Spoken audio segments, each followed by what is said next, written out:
Yo, ladies and gentlemen, boys and girls, what's going on? I am your host, the one and true living legend, Hotcha J23 of Independent Scene Podcast.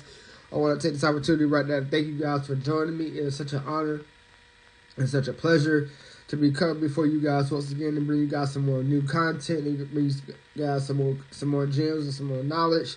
Today we got a really dope guest in the building. He goes on the name of Ray Savage.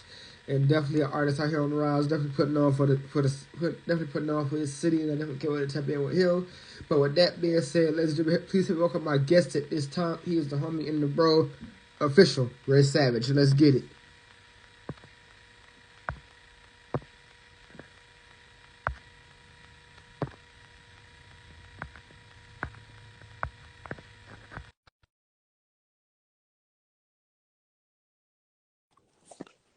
All right, he's in the building, y'all. Let's get it.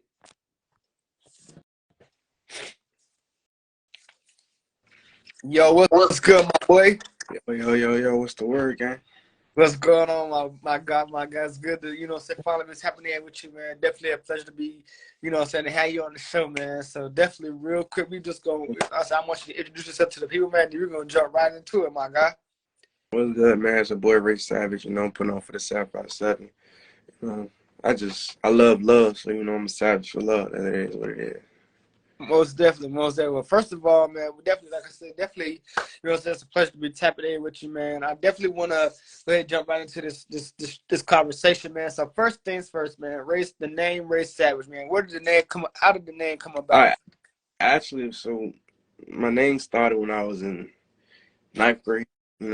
I used to be crazy. I used to be a savage. You know what I'm saying? Yeah. So everybody used to call me. They used to sound like 21 Savage because I had like long hair. Yeah. It went from 21 Savage to my own name to like Ray Savage. You know what I'm saying? Yeah. Yeah. Okay. I feel that. So first things first, man. So how did you get started in the music business, man? Like, what made you want to tap into this music and really be like, yo, like, this is where it's at right now? Honestly, I was raised in it. You know what I'm saying? So my cousin Blade Montana, he's like a okay artist, you know what I'm saying? He got like a little platform behind him. Right. He do back, so I started from him. It just, originated over to me. Now, I used to always rap when I was with them all the time, so it just, came over. Okay. So let me ask you, when did you finally or really feel like, taking it serious? Like, what was it that made you be like, I'm gonna start taking this thing serious and really be like, yo, like, I gotta put on for the world, I gotta put on for the city, you know what I'm saying? When I was on house arrest, that was Okay. like 2 years ago. Like 2 years ago, I really just started like really put my all into it, you know what I'm saying? Because I don't know, I just felt like, once you go through shit, it's kind of hard to find another way out. So when I got on house arrest, I was like, man, I need to take this. So I need to take this, serious, you know what I'm saying? Like this just might be my wave out, you know what I'm saying? People really been rocking with me for a long time. Even when I was in school, they was rocking with me, my music, but I just was never taking it serious. Okay. So what would you say about your music that is truly so different from the rest? Like, what would you say it makes your music and your artistry stand out? I take my time with my music, you know what I'm saying? And I feel like a lot of people now, everything they rap about is not them. It's not really who they are, you know what I'm saying? If I speak about it, it's something I did, I seen, or you feel me, I know, you know what I'm saying? Everybody else just be lying or capping about it. But I do a lot of love, so you feel me? So that's where most of my trauma comes from, love. You know what I'm saying? Okay. So with that being said, has your has your mindset has that always been the vocal point, which is like you spoke on, which is love when it comes to your music, or did it take you a little minute to really be like, okay, you know what, maybe this is what is gonna do it for me? Nah, I always been in love. My first heartbreak, I made a love song. Okay. That's wild. Okay. For real though. Okay. So all right. So talk to us about. So matter of fact, with that being said, take us into that. Like, talk to us about that, and what was the, some of the experiences that that you went through with that, in making that. All right, so my first girlfriend, you feel me? She cheated on me. Well, yeah, she cheated on me, right? She cheated on Right. me. And I was just, got to fight over her and everything. High school. I wouldn't do Right. that now. I wouldn't dare do that now. But, she got to fight over me. So I just made a little love song. I don't know, trying to like get her back type shit. Right. That shit was alright though. I remember it used to be like, give me a minute. It used to be like, I know you're loyal, so I ain't got time to be creeping. So if I didn't trust you, then I might as well be leaving. No. Actually, that's not the first one. I'm sorry. That's not the first one. It was like, can I get a true love, true love, true love, true love. That's good. True love, true love, true love, true love. That's how it went. That's how it went right there. Okay. So let me ask you this: so what is it like?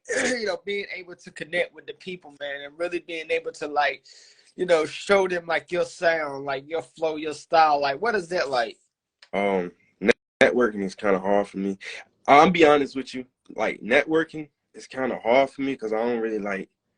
I'm not the type of person who really like put myself out there. Right.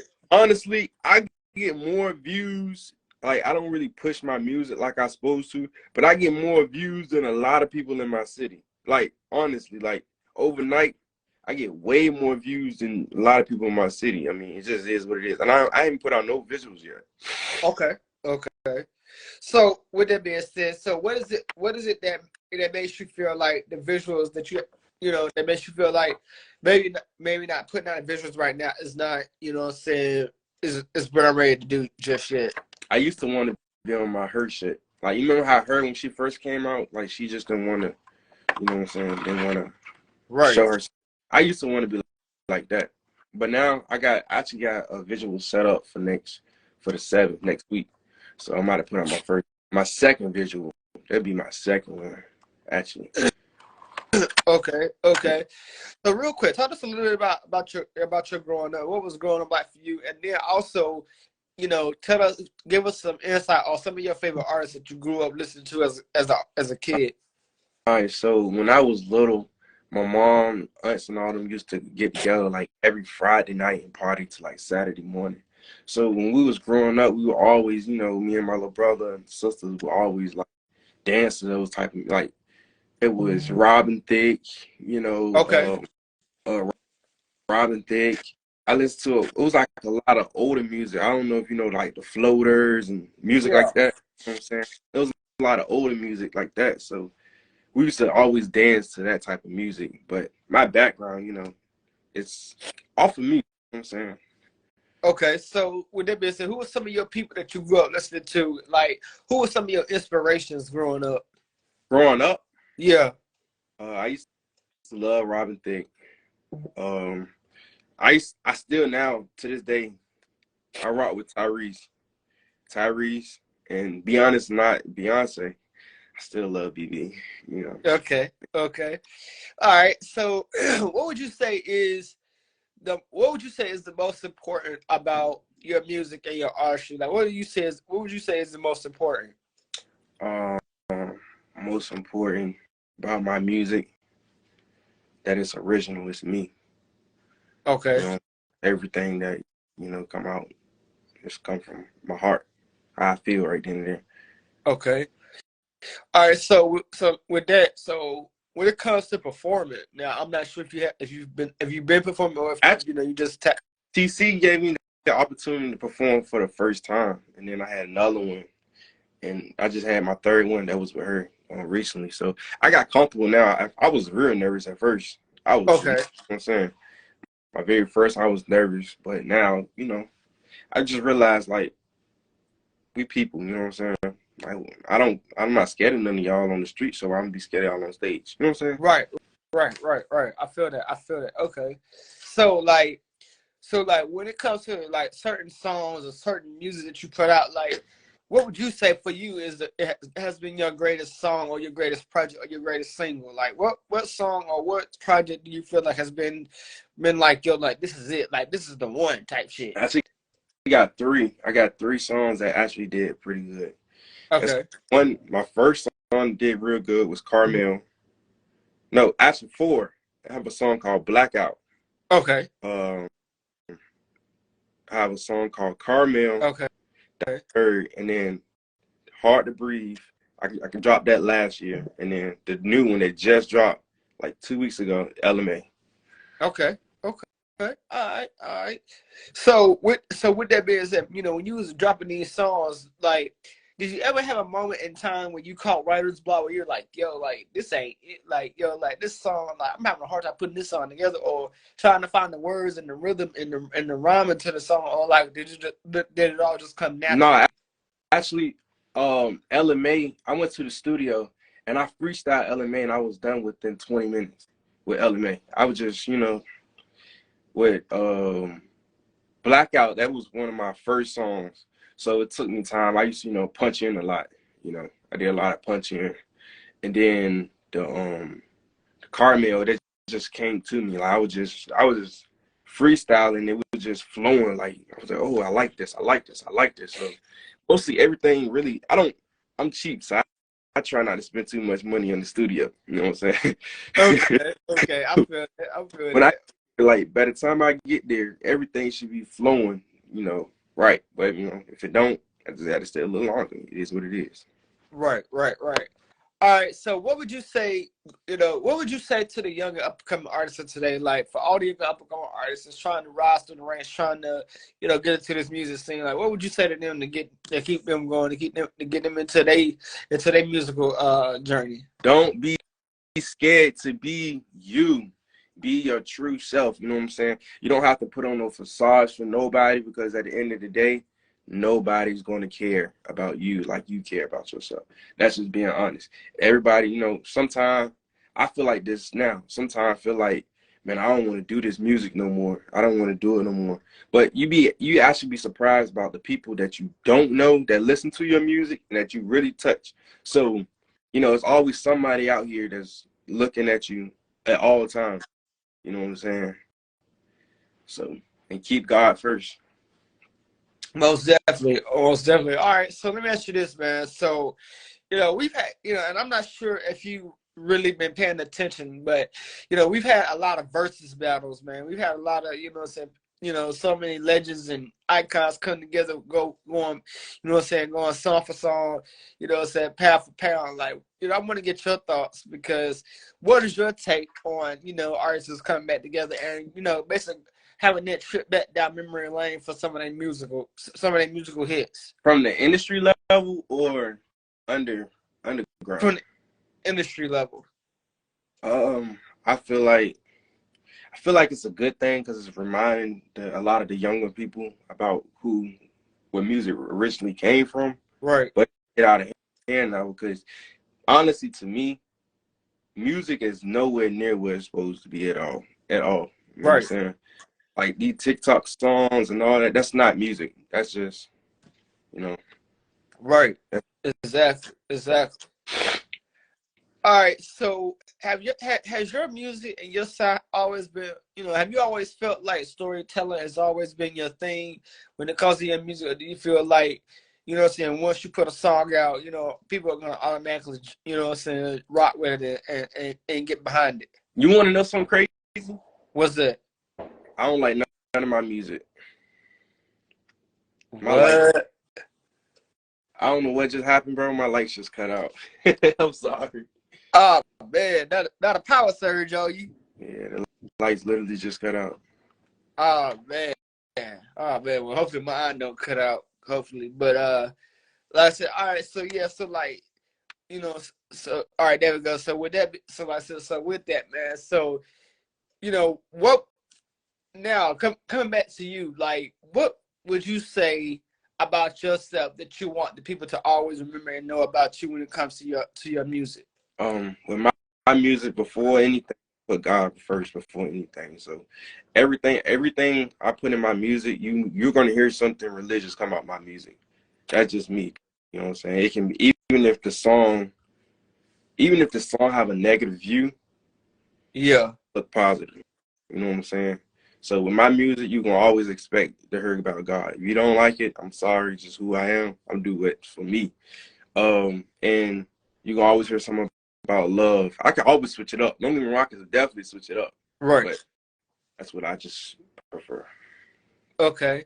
All right. And so my next two questions I have for you, man, is how long do you think that you're gonna be doing this? Like, do you feel like you're gonna be doing this, continue for the rest of your life, or do you feel like this is just something that is just, something that you need to be doing right now just for the moment? That's a good question. Actually, um, I'm I'm like I love music and I love what I do, but I'm not as passionate about it as I used to be. Only because the simple fact that it's the facade that people put on music now. You know what I'm saying? Like people don't support you until you make it. You know what I'm saying? Right. And honestly, I just feel like if if I don't hit by the time I hit a certain age, my age is 26, 27. If I don't see no improvement in my music career, I'm going to expand my music career somewhere else that's in music. You never know. I might end up being a great producer, a great A&R or something else. You know what I'm saying? Because apparently this is not working for me. So now I'm going to find what I can do next to work for me. You know what I'm saying? Okay. Okay. I feel that. I respect that. I respect that. All right. So my last and final question, man, is when it comes to, your life and you as an artist and you as a whole, what is it about you, man, that you say that you can sit back and say to yourself, like, yo, like, I know that I really, say I'm doing what I know I feel like I'm really in the right place where I'm supposed to be at the right place at the right time. Um, um, I don't know about that one, bro. Okay. Okay. Well, let me Mentally, kind of. I'm mentally. I have a lot of things that be going on with me mentally. I have a lot of mental problems going on right now, and it comes from my past. You know what I'm saying? So I don't really know how to express all that right now. Actually, doing a song. I'm doing a whole EP right now that Okay. that's expressing my mental everything that's going on with me. So, and I'm trying to work with different artists, but it is what it is. If not, it's still coming out by August. So. Okay. Okay. All right. So with that being said, social media is a huge platform. Obviously, you connect with, with tons of people. What is it about you and connected with social media and connected with people, keeps you so in tune? Um, a lot. I support a lot of people when it comes to social media. You know what I'm saying? People I don't know, people I do know. If I like it, I like it. You know what I'm saying? I'm big on support. Okay. People too now. Like I ain't gonna just flat out tell you like, no, that's not good. But if you ask me if it was good, even if we on a social media platform, I'm gonna be 100% honest with you. I'm gonna tell you like, no, that's not it. But I'm gonna tell you why it's not it too. You know what I'm saying? Right. Right. So, I just feel like by us being coming in this era, social media is very, very important now because, a lot of people is getting discovered by social media. Look at what's that girl name? I'm out of town, thugging with my round. You know what I'm saying? That's not honestly, that's not a good song. You want me to be honest? That's really not a good song. Okay. You play it in the clubs. It definitely get them jumping. You know what I'm saying? But it all came from social media. You know what I'm saying? That's where it came from. She was just playing. I really feel like she was just playing, and it took off more than what she was expecting. So Okay. All right, all right. Well, I definitely, so I definitely feel you on that, man. I definitely feel you on that. All right, so my last and final question I got for you, man, is, when you look at, the landscape, the music that we grew up listening to, it has so much originality and so much realness to it. But what would you say the difference is, with this being the final question, but what would you say is the difference between the realness and the stories that we heard way back then from the hip hop and the R&B world compared to the music right now in the hip hop and R&B world? auto-tune, Okay. a lot of a lot of things back then was very original. Listen to Whitney Houston, original voice. You know what I'm saying? Everything back then was original, and well, most of them were crackheads too back then though. But but Yeah. it was all original back then. Now Right. everybody got auto tune. You know, you got different pro settings and shit that, you know, make you sound better than what you really are. And then when you on stage, it's, you know, you're not even that good. You know what I'm saying? Right, right. I feel you on that. I feel you on that. Okay, okay, okay. All right. So you know what? I definitely, you know, say want to take this opportunity, man, to appreciate you, man. You know, and definitely, you know, just being unapologetically you, and being able to come on here, man, and you know, and share your story with us and share your gems with us, man. Definitely a pleasure. But ladies and gentlemen, that has been my time. I am the one and true and living legend, Hunter J23 of Independent Scene Podcast. I should thank my guest, Ray Savage, for tapping in. Ray Savage, real quick, let them know where they can follow and tap in with you at. Let them know what's next for you. You know, you can follow me on all platforms. Well, you can follow me on Instagram at official_Ray Savage. You know, official underscore. My YouTube is Ray Savage. Don't put no space in my name. Just all together. You know what I'm saying? Y'all go check out my new song, LMA. Cause you know she actually doing them. You know what I'm saying? Send the link in my bio if you want to go do that. I'll be on TikTok. I'll be on everything. My TikTok name is Ray Savage too, so y'all can go find me on there. You know. That part. With that being said, there you have it, guys. Like I said, this has been my time. I am the one true never let Honcho J23, and we'll see. And thank you for tapping in with Independent Scene Podcast, and we'll see you guys next time. We out, y'all. Appreciate it. For sure.